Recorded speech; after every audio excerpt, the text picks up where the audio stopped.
The white പേപ്പറിന്റെ മറ്റൊരു ക്ലാസ്സിലേക്ക് എല്ലാവർക്കും സ്വാഗതം. ഇന്ന് നമ്മൾ എടുക്കാൻ പോകുന്നത് ജർമ്മനീന്റെ പയനിയേഴ്സിനെ കുറിച്ചാണ്. നമ്മൾ ജർമ്മനീന്റെ ഫോറിൻ കോർപ്പറേഷനിലെ ജർമ്മനീന്റെ ഫസ്റ്റ് ക്ലാസ് എടുത്തു കഴിഞ്ഞു. പാർട്ട് 1 എടുത്തതാണ്. ഇനി അതിന്റെ പാർട്ട് 2 ആണ് എടുക്കാൻ പോകുന്നത് കേട്ടോ. കണ്ടിന്യൂഷൻ ആയിട്ടായിരിക്കും ക്ലാസ് പോകുന്നത്. അപ്പൊ ഇന്ന് നമ്മൾ FW റെയ്ഫീസിനെ കുറിച്ചാണ് ആദ്യം പറയുന്നത്. FW റെയ്ഫീസൺ എന്ന് പറഞ്ഞിട്ടുണ്ടെങ്കിൽ ഫെഡറിക് വിൽഹം റെയ്ഫീസൺ എന്നാണ് അദ്ദേഹത്തിന്റെ പൂർണ്ണമായിട്ടുള്ള പേര്. ഓക്കെ, അപ്പൊ നമുക്ക് ഓരോ പോയിന്റ്സ് ആയിട്ട് ഇനി പഠിക്കാം കേട്ടോ. മെയിൻ ആയിട്ടുള്ള പോയിന്റ്സ് ആയിരിക്കും ഇതിൻ്റെ അകത്ത് പറയാം. FW റെയ്ഫീസൺ 1818 1888 വർഷം വരുന്നത്. Bone 30th March 1818. 1818 മാർച്ച് 30 നമ്മുടെ FW റെയ്ഫീസൺ ജനിക്കുന്നത് അല്ലെ. ഇത് ചിലപ്പോൾ ക്വസ്റ്റ്യൻ വരാട്ടെ. ഏതൊരു തവണ പ്രീവിയസ് ഇയർ ക്വസ്റ്റ്യൻസിൽ കണ്ടിരുന്നത്. In an ordinary family in a remote village Hamm വയർബഷ്. ഒരു ഓർഡിനറി ഫാമിലിയിൽ ഹമാമിലാണ് ഇദ്ദേഹം ജനിക്കുന്നത്. ഏത് വർഷമാണ്? 30th March 1818. Raiffeisen is carried out of his activities in the western part of Germany. ജർമ്മനിയുടെ വെസ്റ്റേൺ പാർട്ടിലാണ് ഇദ്ദേഹത്തിന്റെ ആക്ടിവിറ്റീസ് ഒക്കെ ചെയ്തു പോന്നിരുന്നത്. He was a soldier and later became mayor in 1845. വയർബഷിലെ mayor ആയിരുന്നു 1845 അല്ലെ. അതിനു മുന്നേ അദ്ദേഹം എന്തായിരുന്നു? അദ്ദേഹം ഒരു സോൾജിയർ ആയിരുന്നു എന്നാണ് പറയുന്നത്. The motto of cooperation, each for all and all for each, was first used by റെയ്ഫീസൺ societies. റെയ്ഫീസൺ societies ആണ് മോട്ടോ ആയിരുന്നു each for all and all for each. ഓരോരുത്തരും എല്ലാവർക്കും, എല്ലാവരും ഓരോരുത്തർക്കും എന്ന് പറഞ്ഞ മോട്ടോ ആദ്യമായി യൂസ് ചെയ്തത് ആരാന്ന് ചോദിച്ചിട്ടുണ്ട്? റെയ്ഫീസൺ സൊസൈറ്റീസ് ആണ് കേട്ടോ. Okay, India started credit cooperatives on the basis of Raiffeisen model. Raiffeisen മോഡലിലാണ് ഇന്ത്യ എന്ത് ചെയ്തത്? ക്രെഡിറ്റ് കോപ്പറേറ്റീവ്സ് സ്റ്റാർട്ട് ചെയ്തത് അല്ലെ. India started credit cooperative on the basis of ഏത് മോഡലാന്ന് ചോദിക്കും? റെയ്ഫീസൺ മോഡൽ, ഷൂൾസ് മോഡൽ എന്നൊക്കെ പറഞ്ഞ ഓപ്ഷൻസ് തരാം. അപ്പൊ ഏത് മോഡലാണ് സ്റ്റാർട്ട് ചെയ്യുന്നത്? റെയ്ഫീസന്റെ മോഡലാണ് എന്ത് സ്റ്റാർട്ട് ചെയ്യുന്നത്? ക്രെഡിറ്റ് കോപ്പറേറ്റീവ് സ്റ്റാർട്ട് ചെയ്യുന്നത് കേട്ടോ ഇന്ത്യയിൽ. ഓക്കെ, ഇത്ര ഓക്കെ അല്ലേ? അപ്പൊ ഏത് വർഷമാണ് ജനിച്ചത്? 1818. 1888 മരിച്ചു എന്ന് പറഞ്ഞാൽ ബോൺ ചെയ്തത് 30th മാർച്ച് 1818 കേട്ടോ. ഇനി ഇദ്ദേഹം ഒരു മേയർ ആയിരുന്നു 1845. അതിനു മുന്നേ ഒരു സോൾജിയർ ആയിരുന്നു എന്ന് പറയുന്നു. Each for all and all for each എന്ന് പറഞ്ഞ മോട്ടോ ആദ്യമായിട്ട് യൂസ് ചെയ്തതും നമ്മുടെ റെയ്ഫീസൺ സൊസൈറ്റീസ് ആണ്. റെയ്ഫീസൺ മോഡലാണ് ഇന്ത്യ ക്രെഡിറ്റ് കോപ്പറേറ്റീവ് മൂവ്മെന്റ് കൊണ്ടുവന്നത്. ഇത്ര ഓക്കെ അല്ലേ? അടുത്ത പോയിന്റ് എടുക്കുവാണേ. ഇനി റെയ്ഫീസൺ ഈസ് നോൺ ആസ്, എന്തൊക്കെ കാര്യങ്ങളിലാണ് റെയ്ഫീസൺ അറിയപ്പെടുന്നത് എന്നാണ് ചോദിക്കുന്നത്. The leader of cooperative movement in Germany. ജർമ്മനിയിലെ ലീഡർ എന്നാണ് അറിയപ്പെടുന്നത്. കോപ്പറേറ്റീവ് മൂവ്മെന്റിന്റെ ലീഡർ എന്നറിയപ്പെടുന്ന ആരാണ്? റെയ്ഫീസൺ ആണ് കേട്ടോ. ഇനി സെക്കൻഡ് ലീഡർ എന്നറിയപ്പെടുന്ന ആളാരാണെന്ന് ചോദിച്ചിട്ടുണ്ടെങ്കിൽ ഷൂൾസ് ആണ് കേട്ടോ. Okay, the leader of cooperative movement in Germany എന്ന് പറയുന്നത് റെയ്ഫീസൺ ആണ്. Father of cooperative movement in Germany എന്നറിയപ്പെടുന്നതും ആരാണ്? റെയ്ഫീസൺ ആണ്. The apostle of cooperation, father, leader, apostle of cooperation എന്നറിയപ്പെടുന്നതും റെയ്ഫീസൺ ആണ് കേട്ടോ. Okay, the pioneer of rural credit movement, rural credit മൂവ്മെന്റിന്റെ പൈനിയർ ആയിട്ടും റെയ്ഫീസൺ അറിയപ്പെടുന്നുണ്ട്. Also called father Raiffeisen, father Raiffeisen എന്നാണ് അറിയപ്പെടുന്നത്.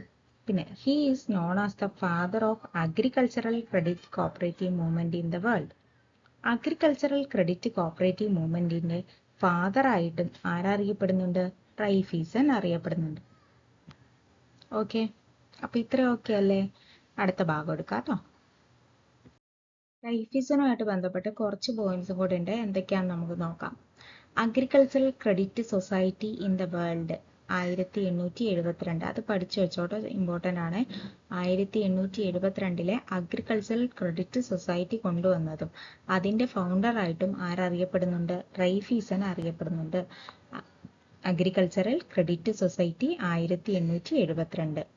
A loan society for the farmers for joint purchase of cattle in 1849 cattle purchase association വന്ന വർഷം ഏതാണ്? 1849 ആണ് അല്ലെ. 1849 കാറ്റിൽ പർച്ചേസ് അസോസിയേഷൻ വന്നു. എന്താ പറയുന്നേ? ഒരു ലോൺ സൊസൈറ്റി ആണത്, ഫാർമേഴ്സിന് വേണ്ടിയിട്ടുള്ളത് അല്ലെ. ജോയിന്റ് പർച്ചേസ് ഓഫ് കാറ്റില് പർച്ചേസ് ചെയ്യാൻ വേണ്ടിയിട്ട് കൊണ്ടുവന്ന ഒരു സൊസൈറ്റി ആണതല്ലേ, ലോൺ സൊസൈറ്റി. അതിന് പറയുന്ന പേരാണ് കാറ്റിൽ പർച്ചേസ് അസോസിയേഷൻ. ഏത് ഇയറിലാണ് വന്നേ? 1849 വന്നേ. 1872 എന്താ വന്നേ? അഗ്രികൾച്ചറൽ ക്രെഡിറ്റ് സൊസൈറ്റി വന്നത് 1872 1849 എന്ത് വന്നു? നമ്മുടെ കാറ്റിൽ പർച്ചേസ് അസോസിയേഷൻ വന്നല്ലേ. ഇനി first fully fledged cooperative credit society വന്നത് ഏത് വർഷമാണ്? 1862 1862. അതിന് മറ്റൊരു പേര് പറയും വില്ലേജ് സൊസൈറ്റി അല്ലെങ്കിൽ first fully fledged cooperative credit society എന്നറിയപ്പെടുന്നത് വില്ലേജ് സൊസൈറ്റിയാണ്. ഏത് വർഷം വന്നു? 1862. 1872 എന്ത് വന്നത്? Agricultural credit society. Village society വരുന്നത് 1862 കേട്ടോ. ഇൻ അൻഹസൻ എന്ന് പറഞ്ഞ സ്ഥലത്താണ്. വിത്ത് അഗ്രികൾച്ചറിസ്റ്റ് ആസ് മെമ്പേഴ്സ്. ഇതിലെ മെമ്പേഴ്സ് ഒക്കെ ആരായിരുന്നു? അഗ്രികൾച്ചറിസ്റ്റുമാരായിരുന്നു, കൃഷിക്കാരായിരുന്നു അല്ലെ, കർഷകരായിരുന്നു. ഇനി സെൻട്രൽ ബാങ്ക് വന്നത് ഏത് വർഷമാണ്? സെൻട്രൽ ബാങ്ക് കൊണ്ടുവന്നതും റൈഫീസൺ ആണ് ഇതിന്റെ ഫൗണ്ടർ ആയിട്ട് പറയുന്നത്. 1889 വന്നത് കേട്ടോ. 1889 central bank. The first cooperative lending bank in effect the first rural union in 1864. Okay, first cooperative lending bank വന്നത് ആര് കാരണമാണ്, എന്തിന്റെ എഫക്റ്റ് മൂലമാണ് എന്ന് ചോദിച്ചാൽ ഫസ്റ്റ് റൂറൽ ക്രെഡിറ്റ് യൂണിയന്റെ 1864 റൂറൽ ക്രെഡിറ്റ് യൂണിയന്റെ എഫക്റ്റ് മൂലമാണ് ഫസ്റ്റ് കോപ്പറേറ്റീവ് ലെൻഡിംഗ് ബാങ്ക് വന്നത് കേട്ടോ. ഇനി headers of Raiffeisen union, general union of rural cooperative societies in 1877. Raiffeisen union അല്ലെങ്കിൽ general union of rural cooperative societies വന്നത് ഏത് വർഷമാണെന്ന് ചോദിച്ചാൽ 1877. 1877 റൈഫീസൺ എന്ത് കൊണ്ടുവന്നത്? റൈഫീസൺ യൂണിയൻ അല്ലെങ്കിൽ general union of rural cooperative society. ഈ റൂറൽ എന്ന് കാണുമ്പോൾ ആരാ ചിന്തിച്ചാൽ മതി? റൈഫീസനെ ചിന്തിച്ചാൽ മതി. ഓക്കെ, ഇനി this was the federation of the Raiffeisen societies. Raiffeisen സൊസൈറ്റീസിന്റെ ഒരു ഫെഡറേഷൻ ആയിരുന്നു എന്ത്? ഈ റൈഫീസൺ യൂണിയൻ എന്ന് പറയുന്നത്. Raiffeisen preached the idea each for all and all for each. each for all എന്ന് പറയുന്ന all for each എന്ന് പറയുന്ന ഐഡിയ കൊണ്ടുവന്ന ആരാന്ന് ചോദിച്ചാൽ അത് റൈഫീസൺ ആണ് എത്തിച്ചത് എല്ലാവരിലേക്കും. ഓക്കെ, അപ്പൊ ഇതിൽ മെയിൻ ആയിട്ട് ഓർത്തിരിക്കേണ്ടത് 1872 എന്ത് വന്നു? അഗ്രികൾച്ചറൽ ക്രെഡിറ്റ് സൊസൈറ്റി വന്നല്ലേ. ഇനി 1862 വില്ലേജ് സൊസൈറ്റി എന്ന് പറഞ്ഞാൽ first fully fledged cooperative credit society വന്നത് 1862 കേട്ടോ. ഇനി 1849 നമ്മൾ പറഞ്ഞു കാറ്റിൽ പർച്ചേസ് അസോസിയേഷൻ വന്നല്ലേ. 1849 കാറ്റിൽ പർച്ചേസ് അസോസിയേഷൻ വന്നത്. 1889 സെൻട്രൽ ബാങ്ക് വന്നു. ഓക്കെ, ഇനി അടുത്ത പോയിന്റ് നോക്കാം. നമുക്ക് എന്തൊക്കെയാ പറയുന്നത് നോക്കാം. റൈഫീസൺ ഈസ് നോൺ ആസ്, ഇനി ബാക്കി കുറച്ച് കാര്യങ്ങളും കൂടെ ഉണ്ട്. പുവർ പീപ്പിൾ കമ്മിറ്റി കൊണ്ടുവന്ന ആരാണ്? റൈഫീസൺ ആട്ടോ. എന്തിനു വേണ്ടിയുള്ളതായിരുന്നു പുവർ പീപ്പിൾ കമ്മിറ്റി എന്ന് പറഞ്ഞാൽ? Distributed food on credit to the really deserving people എന്ന് പറഞ്ഞാൽ ഏറ്റവും പാവപ്പെട്ട ആളുകൾക്ക് ഫുഡ് കൊടുക്കാൻ വേണ്ടിയിട്ടാണ് എന്ത് വന്നത്? പുവർ പീപ്പിൾ കമ്മിറ്റി കൊണ്ടുവന്നത്. In 1846 and founded a society for grain and bread supply. ഗ്രെയിനും പിന്നെ അതേപോലെ തന്നെ ബ്രെഡും സപ്ലൈ ചെയ്യാൻ വേണ്ടിയിട്ട് 1846 മറ്റൊരു സൊസൈറ്റി വന്നു. Which involved building a communal cooperative bakery. അതിൻ്റെ അകത്ത് എന്ത് പെടുന്നുണ്ട്? കോപ്പറേറ്റീവ് ബേക്കറി അല്ലെ, കമ്മ്യൂണൽ കോപ്പറേറ്റീവ് ബേക്കറി വരുന്നുണ്ട്. 1846 എന്ത് സൊസൈറ്റി ഫൗണ്ട് ചെയ്തത്? Grain and bread supply. Okay, ഇനി he organised credit society with unlimited liability. Raiffeisen എന്ത് ഓർഗനൈസ് ചെയ്തു? ക്രെഡിറ്റ് സൊസൈറ്റി ഓർഗനൈസ് ചെയ്തല്ലേ?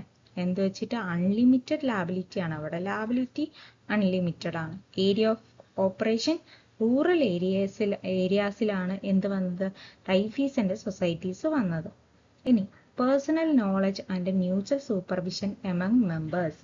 Personal knowledge and mutual supervision among members was a principles followed by Raiffeisen societies. Raiffeisen societies follow ചെയ്ത ഒരു principle ആയിരുന്നു എന്ത്? Personal knowledge and mutual supervision among members എന്നുള്ളത്. Okay. ഇനി provide credit to rural people. Rural പീപ്പിളിന് credit കൊടുക്കുന്നു. ആരുടെ objective ആണിത്? റൈഫീസൺ സൊസൈറ്റീസിന്റെ ഒബ്ജക്റ്റീവ് ആണിത്. Okay. Raiffeisen give importance to moral wellbeing of members. മെമ്പേഴ്സിന്റെ മോറൽ വെൽബീയിങ്ങിനായിരുന്നു ഇമ്പോർട്ടൻസ് കൊടുത്തിരുന്നത് റൈഫീസൺ. അതേപോലെ തന്നെ ഡോക്ടർ ഹാസ്, നമ്മൾ നേരത്തെ പഠിച്ചിരുന്നു കഴിഞ്ഞ ക്ലാസ്സിൽ.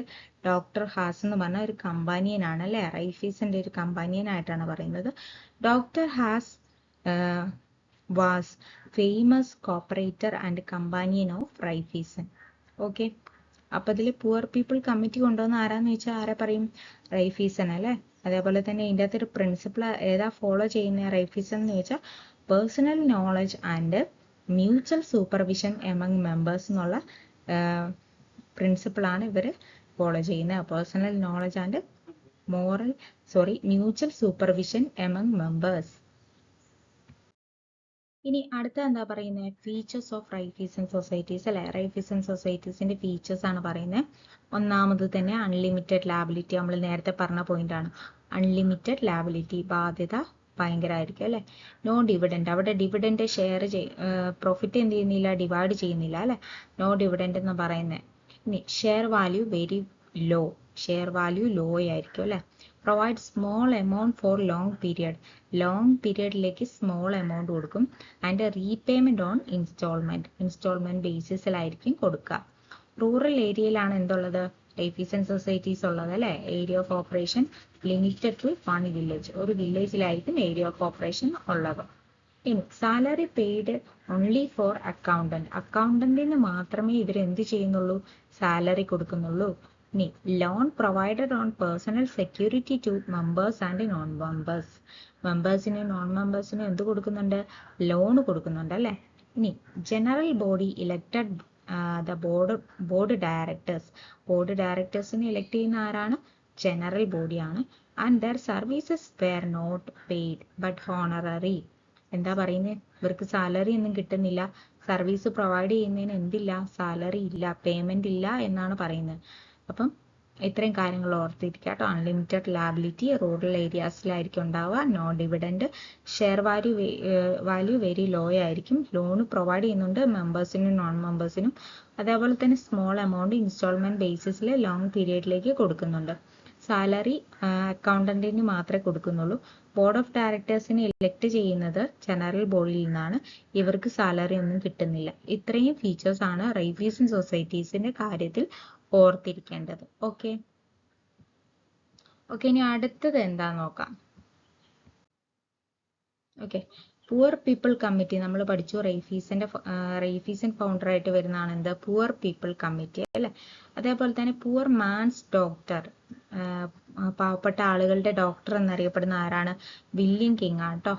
പുവർ മാൻസ് ഡോക്ടർ എന്നറിയപ്പെടുന്നത് വില്യം കിങ് ആണ്. ഓക്കെ. അടുത്ത പയനിയറിനെ കുറിച്ച് പഠിക്കാം. Herr Franz Schulze ഡെലിസ്റ്റ്.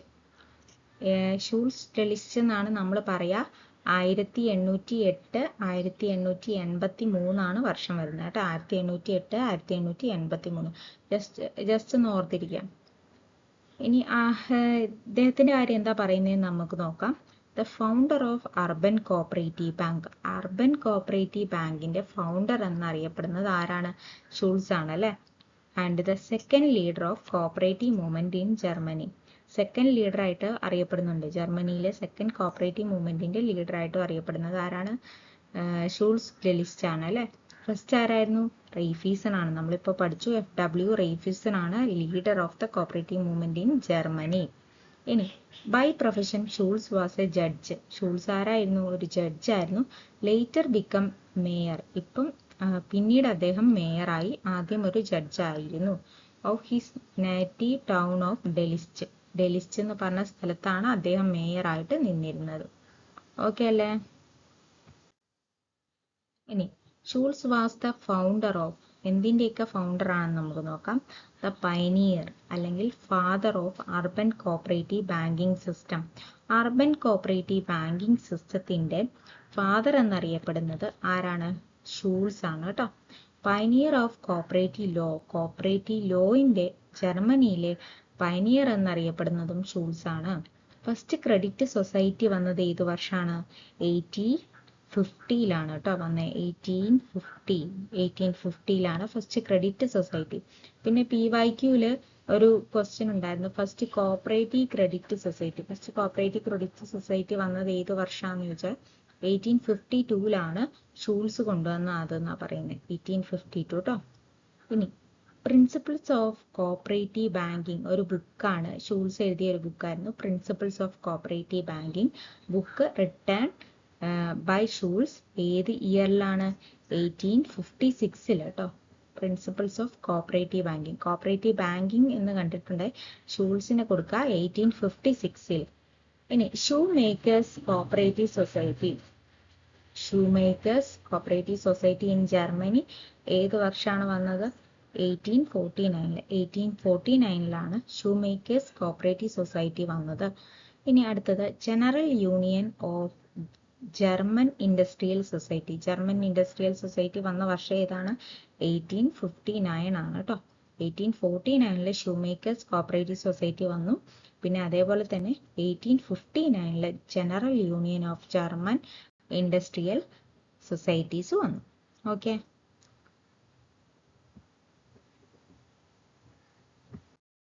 ഇനി അടുത്തത് ഡോക്ടർ ബെൻഹാർഡി. നമ്മൾ പഠിച്ചു കമ്പാനിയൻ ആണ് അല്ലെ. ഷൂൾസിന്റെ കമ്പാനിയൻ ആയിട്ടാണ് പറയുന്നത്. ഇനി ഷൂൾസ് ബാങ്ക്. ഷൂൾസ് ബാങ്കിന് മറ്റ് പേരുകളിൽ അറിയപ്പെടുന്ന ഏതൊക്കെ പേരാന്ന് നോക്കാം. People's bank, popular bank, share bank, town bank എന്നൊക്കെ അറിയപ്പെടുന്നത് ഷൂൾസ് ബാങ്ക് ആണ്. People's bank, popular bank, share bank, town bank കേട്ടോ. ഇതും ഏതൊരു ടൈമിൽ ക്വസ്റ്റ്യൻ വന്നിരുന്നു. ഇപ്പൊ ടൗൺ ബാങ്ക് എന്നറിയപ്പെടുന്നത് ഏത് ബാങ്കാണ്? ആരുടെ ബാങ്കാണെന്ന് വെച്ചാൽ ഷൂൾസിന്റെ ബാങ്കാണത്. Provide credit to the urban people. Urban പീപ്പിളിന് ക്രെഡിറ്റ് കൊടുക്കുക എന്നുള്ള ഷൂൾസ് കൊണ്ടുവന്നതായിരുന്നു. Was the main objective of Schulze society. Schulze സൊസൈറ്റിന്റെ ഒരു മെയിൻ ഒബ്ജക്റ്റീവ് ആയിരുന്നു അർബൻ പീപ്പിളിന് ക്രെഡിറ്റ് കൊടുക്കുക. Friendly society for shoe makers.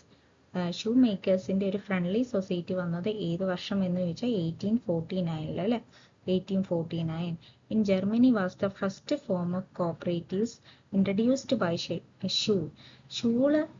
Schulze കൊണ്ടുവന്ന cooperatives. First form of cooperatives എന്നറിയപ്പെടുന്നത് friendly society for shoe makers ആണ്. ഓക്കെ. 1849 കേട്ടോ. Regarding reserve fund prevention is better than cure. Regarding reserve fund prevention is better than cure. എന്താ പറയുന്നത്? Reserve fund സൂക്ഷിച്ചു വെക്കുന്നത് പെട്ടെന്നൊരു ആപത്ത് വന്നിട്ട് ചെയ്യുന്നതിനേക്കാളും നല്ലതാണെന്നാണ് പറയുന്നത്. ഈ പോളിസി ആയിരുന്നു റിലേറ്റഡ് ടു ഷൂൾസ് ബാങ്ക്. ഇത് ഷൂൾസ് ബാങ്കുമായിട്ട് റിലേറ്റ് ചെയ്തിരിക്കുന്ന പോളിസിയാണ്. Okay. Regarding reserve fund prevention is better than cure. Doctor ബെൻഹാർഡിനെ ഓർത്തിരിക്കുക. People's bank, popular bank, share bank, town bank എന്നൊക്കെ അറിയപ്പെടുന്നത് ഷൂൾസിന്റെ ബാങ്കാണ്. അർബൻ പീപ്പിളിന് ക്രെഡിറ്റ് കൊടുക്കുന്നു. 1849 എന്ന് വന്നു friendly society for shoe makers. Okay അല്ലേ? ഓക്കെ. ഇനി ഫീച്ചേഴ്സ് ആണ് പറയുന്നത്. ഷൂൾ സൊസൈറ്റീസിന്റെ ഫീച്ചേഴ്സ്. നമ്മൾ റേഫീസൺ സൊസൈറ്റീൻ്റെ പഠിച്ചല്ലേ, അതിന്റെ നേരെ ഓപ്പോസിറ്റ് ആയിരിക്കും വരിക. റേഫീസണിൽ അൺലിമിറ്റഡ് ലാബിലിറ്റി ആയിരുന്നു, ഇവിടെ ലിമിറ്റഡ് ലാബിലിറ്റി ആണ്. മാനേജ്മെന്റ് എങ്ങനെയുള്ളതാണ്? Management highly paid and highly qualified employees. ഇവിടെ ഹൈലി ക്വാളിഫൈഡ് എംപ്ലോയീസും ഹൈലി പെയ്ഡ്, നല്ലോണം സാലറി കൊടുക്കണമായിരുന്നു അല്ലെ. മറ്റോടത്ത് എന്തില്ല? സാലറി ഇല്ലായിരുന്നു. അക്കൗണ്ടന്റിന് മാത്രമേ സാലറി ഉള്ളായിരുന്നു റേഫീസൺ സൊസൈറ്റീസിൽ. Schulze bank have a wide area of operation. Wide ഏരിയയിലാണ് ഷൂൾസ് സൊസൈറ്റി ഉള്ളത്. Schulze bank provide short time loan on security of tangible asset with a high rate of interest. Short time loan കൊടുക്കുന്നുണ്ട് high rate of ഇൻട്രസ്റ്റിൽ and lump sum basis for the repayment.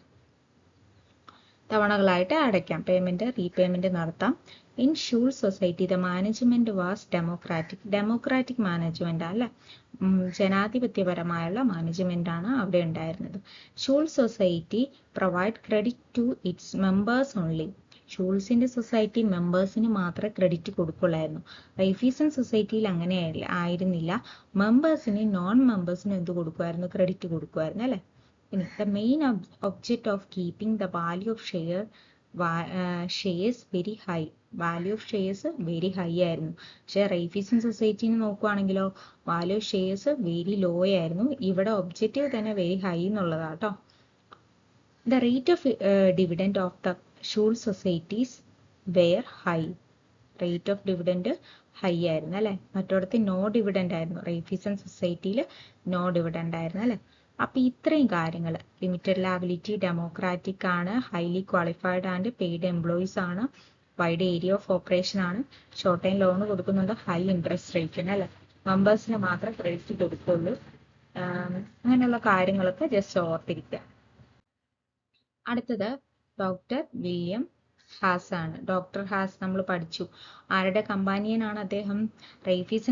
റൈഫീസിന്റെ companion ആണ് അല്ലെ. അപ്പൊ ഇവിടെ നോക്കുക, first agricultural society നമ്മൾ പഠിച്ചു കഴിഞ്ഞു. നേരത്തെ റൈഫീസൺ ഫൗണ്ടറായിട്ട് വരുന്ന കാര്യങ്ങളിൽ പഠിച്ചിരുന്നു. ഫസ്റ്റ് അഗ്രികൾച്ചറൽ സൊസൈറ്റി 1872 വന്നു. അദ്ദേഹം ഓൾറെഡി കമ്പാനിയൻ ആണല്ലോ, അതുകൊണ്ടാണ് ഇതിൽ പോയിന്റ് ഒന്നും കൂടെ എടുത്തു പറയുന്നത്. ബിഗ് ഫാർമ സൊസൈറ്റി കൊണ്ടുവന്നത്, ഫോം ചെയ്തത് ആരാണ്? വില്യം ഹാസ് ആണ് കേട്ടോ. അതേപോലെ തന്നെ പേർഷ്യൻ സെൻട്രൽ ബാങ്ക് വന്ന വർഷം ഏതാണ്? 1895. നമ്മുടെ റൈഫീസൺ ഒരു സെൻട്രൽ ബാങ്ക് കൊണ്ടിരുന്നു, അത് കൊണ്ടുവന്ന വർഷം ഏതായിരുന്നു? 1889 ആട്ടോ. ഇവിടെ 1895 ആണ്. Persian central bank 1895. He is the companion of Raiffeisen. അപ്പൊ ഇത്രയും കാര്യങ്ങൾ ഓർത്തിരിക്കുക കേട്ടോ. ബിഗ് ഫാർമ സൊസൈറ്റിയും പേർഷ്യൻ സെൻട്രൽ ബാങ്കും വില്യം ഹാസിന്റെ ആണ് കേട്ടോ. Okay, thank you. അപ്പൊ ഇത്രയാണ് ഇന്നത്തെ ജർമ്മനിയുടെ ക്ലാസ്സിലുള്ളത്. ഏകദേശം ജർമ്മനിയുടെ ഇമ്പോർട്ടന്റ് പോയിന്റ്സ് ഒക്കെ എടുത്തു തന്നിട്ടുണ്ട്. ഇനി ജർമ്മനി ഫോറിൻ കോർപ്പറേഷന്റെ ഒരു ഇമ്പോർട്ടന്റ് ആയിട്ടുള്ള ക്വസ്റ്റ്യൻസ് നമ്മൾ അടുത്ത ക്ലാസ്സിൽ അപ്ലോഡ് ചെയ്യുന്നതായിരിക്കും കേട്ടോ. Okay, thank you. എല്ലാവരും നന്നായിട്ട് പഠിക്കാം കേട്ടോ.